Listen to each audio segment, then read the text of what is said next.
Hey, what up, guys? This is Michael Spikes. I was reading a book today, and I want to talk about that a little bit. I was reading a book by Napoleon Hill called "Outwitting the Devil," and one of the things in that book that really just really grabbed hold of me was when he was talking about drifting and what a drifter was and the principal habits of a drifter. And he says, I took a few notes. It says, when a person begins to drift, he's heading to his own personal living hell. People that think for themselves never drift, but people who uh, think little are always drifting. It says a drifter is one who permits himself to be controlled by his circumstances outside his own mind. He accepts whatever life throws at his way without making a protest or putting up a fight. A drifter is someone that just accepts whatever life throws at them. Just accepting whatever life gives them. Never trying to fight for anything more. Never trying to make a better life for himself. And I can't speak for you, but I know that that's been me a good portion of my life, just kind of drifting through life and just let. And when I looked at the word drifting, it basically means to be tossed to and fro just aimlessly, with no real direction, no real destination, and not really knowing where you're going. And that was one of the things that the book was saying, that a drifter is someone who really doesn't know where he's going in life, and and and he just, like I said, just going through life with no real direction. Now, don't misunderstand. I've always had, what we would consider a decent job, a good job, or whatever, but I never really felt fulfilled. I really felt like I was just drifting. I kind of felt like uh, I heard it put like this, that I think it was Jim Rohn who said, he was saying about the difference between the 2%ers and the 98%ers of the wealthy people. But he was saying that circumstances happen to us all, the wealthy and the poor, and the same winds blow on us, the same winds of economy, the same winds of social issues, political issues, whatever the case may be. These same winds, whether or not you like who's in the White House or not, these same winds are blowing on us all, both the wealthy and the poor and or the middle class. And what he was saying was, one of the things that got me in that, he said that it's not the winds, but the set of the sail that guides the sailboat. He said it doesn't really matter which way the winds are blowing. The only thing that matters is if you set your sails, you can use the same winds that's blowing on everybody else to guide you in the direction that you want to go. The winds don't have to drive you that way. The very same winds can take you a totally different direction. It's just a matter how you set your sails. And basically, setting your sails is your mindset. What are you thinking? Where you placing your goals and values and your principles in life. And that's why I was looking and say, man, I had these good jobs, but I was just not really fulfilled. And then I've been in different network marketing companies, and that was cool. I enjoyed them. But the idea of, finding your warm market and getting 100 names and numbers of your closest friends and families and chasing them down and grabbing people at the different grocery stores and Walmarts and things.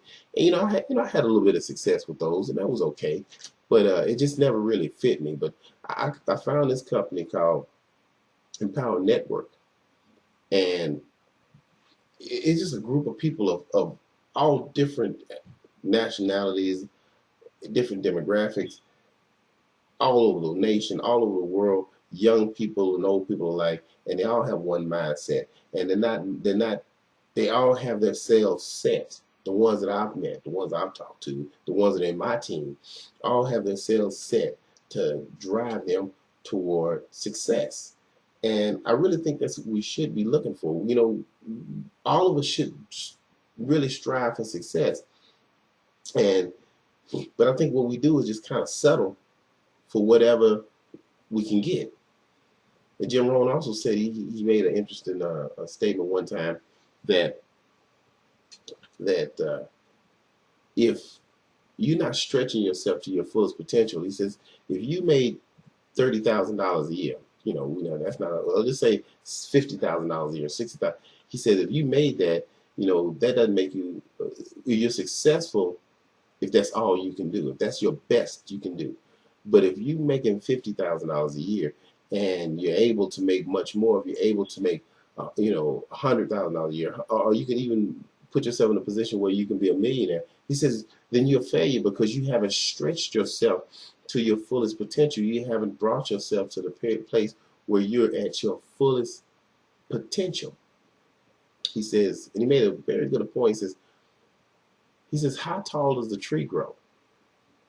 And it was a crazy question, but the answer was as tall as it can.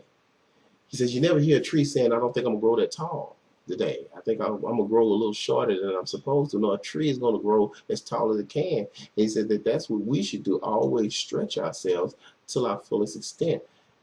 Push ourselves as far as we can go. Not just kind of just accepting whatever comes our way. And I was reading a quote by George Bernard Shaw, and he says, "Take care that you get what you like, or you be forced to like what you get." And that's kind of like a drifter, the kind of person that just kind of accepts whatever life brings them. Take care that you get what you like, or you be forced to like what you get. Les Brown, one of my mentors, I really just love that man because I don't know him, but it's like I know him because I listen to him so much. But he said, life is a fight for territory. And if you're not willing to fight for what you want, what you don't want will automatically take over. Now, I don't know if you really heard that, but that's awesome. Life is a fight for territory. If you're not willing to fight for what you want, what you don't want will automatically take over. So I said, well, the job that I have is a good job, but it's not providing for me the things that I really want out of life. And I think we should want more. There's nothing wrong with that. It's nothing wrong with, I'm a Christian. I don't believe that I believe that God wants us to have things. He said, he says he gives us all things richly to enjoy. So there's nothing wrong with that at all. It's just that there's nothing wrong with having things as long as the things don't begin to have you. There's nothing wrong with owning things as long as the things don't begin to possess you. So I believe as long as you keep your mind straight, set yourselves in the right direction, and go after the dreams and goals that you want out of life, it's yours to have. But anyway, like I was saying, I don't want to drag this on, but I thought that was an awesome thing about drifting. So my plea to you today is, if you're drifting through life and you know who you are, a lot of times we drift for several different reasons. One of the main reasons we drift is fear of the unknown, fear of trying, because we think, well, shoot, if I try and I fail. Well, if you listen, if you don't make a decision, about what you want out of your life, if you don't make a decision about what you want for your life, then in essence and in truth, you really did make a decision. You made a decision to allow the environment of others to guide your life, because you didn't make a decision for yourself. You're just drifting. I don't want to drift. And what I have found is a company to where they're setting me up to a position where I can set my sails and go the direction I want to go. And when I was looking at my daughters today, I got 3 little girls, and just today, my daughter had a dance, and so many things were happening at the job. I had different leadership meetings, and this meeting and that meeting, and other issues going on, and I could not break away to go to my daughter's dance. And that really hurt me, because what really got me was when she told me that, Daddy, I told my teacher, could we go last? Because I wanted you to be there. And that really got to me, because I was like, wow, you know, if I wasn't bound up by something that I'm not really completely satisfied with, just drifting, then I would have been able to be there. So my idea of being an empowered network is allowing me to have the freedom